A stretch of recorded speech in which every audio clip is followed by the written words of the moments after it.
જય શ્રીમન્નારાયણ, બધાને જય શ્રી કૃષ્ણ. તો મિત્રો, હું છું બ્રિજેશ ઉપાધ્યાય.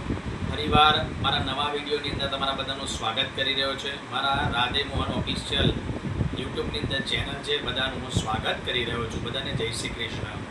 તો ભક્તો, આજે તમે જોઈ રહ્યા છો મારી પાસે જે ભાગવત મહાપુરાણ, જે ભગવાન શ્રી કૃષ્ણનું વાંગમય સ્વરૂપ છે. તો આ છે મારી પાસે ભાગવત મહાપુરાણનો બીજો ખંડ.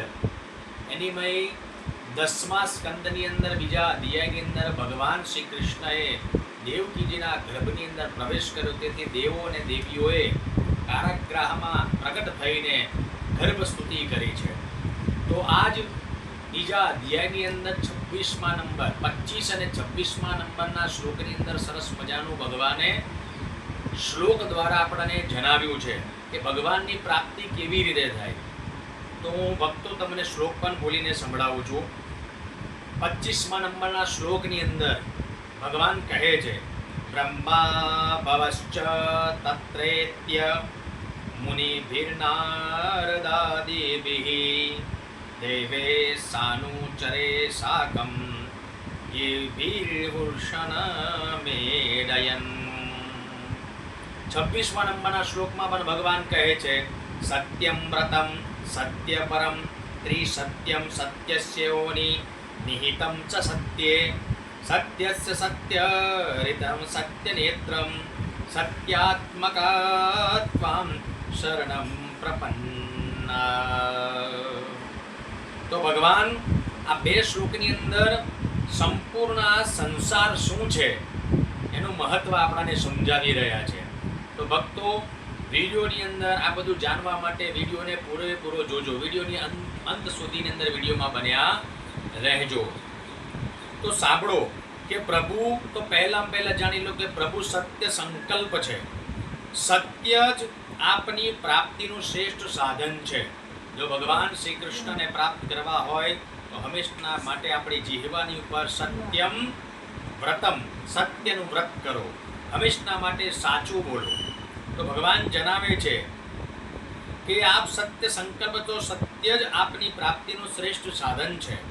સૃષ્ટિના પૂર્વ, પ્રલય પછી અને સંસારની સ્થિતિના સમયે આ ત્રણેય અસત્ય અવસ્થાઓમાં પણ આપ સત્ય છો.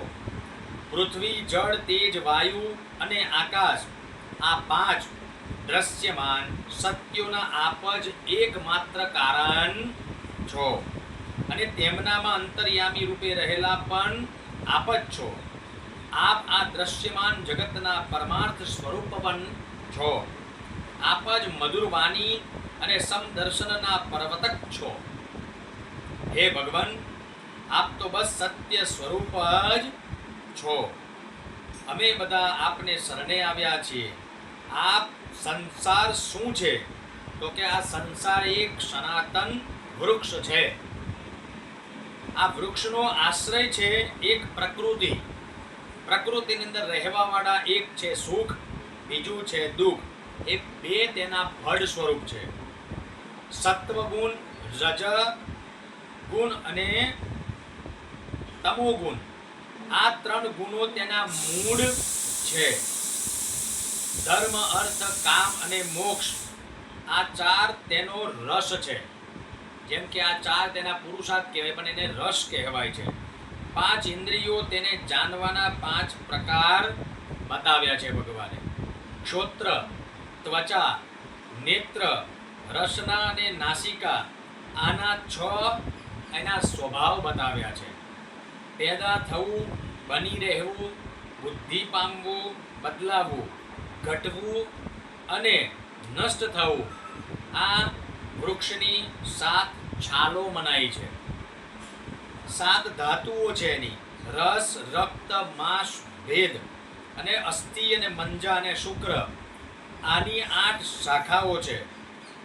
5 મહાભૂત, મન, બુદ્ધિ અને અહંકાર, આના મુખ વગેરે 9 દ્વાર પણ બતાવ્યા છે. પ્રાણ, અપાન, વ્યાન, ઉદાન, સમાન, નાગ, કુર્મ, કુકલ, દેવદત્ત અને ધનંજય, આ 10 આ વૃક્ષોના પાંદડા છે. આ સંસાર રૂપી વૃક્ષ પર 2 પક્ષીઓ રહે છે, જે પક્ષીઓના નામ છે જીવ અને પરમાત્મા, જેને આપણે ઈશ્વર તરીકે ઓળખીએ છે. તો સત્યમ વ્રતમ સત્યમ પરમ ત્રિસત્યમ સત્યસ્ય યોનિ નિહિતમ ચ સત્યે સત્યસ્ય સત્યહૃત સત્યનેત્રમ સત્યાત્મકમ ત્વામ શરણમ પ્રપન્ના.